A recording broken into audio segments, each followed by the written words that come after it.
প্রবাসী ভোটারদের এই বিশাল অংশগ্রহণ নিশ্চিত করতে ওসিভি এসডিআই প্রকল্পের টিম লিডার সালিম আহমেদ খান অত্যন্ত গুরুত্বপূর্ণ ভূমিকা পালন করেছেন।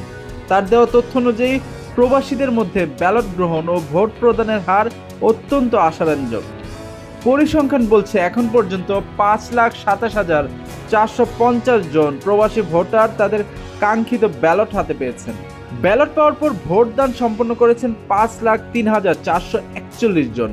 ভোটদানের পর সেই ব্যালটগুলো পুনরায় দেশে পাঠানোর প্রক্রিয়াটিও অত্যন্ত সুশৃঙ্খলভাবে পরিচালিত হয়েছে।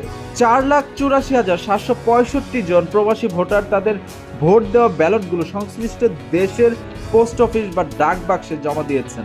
এর মধ্যে 3,18,125টি ব্যালট ইতিমধ্যে বাংলাদেশের রিটার্নিং কর্মকর্তাদের হাতে পৌঁছেছে।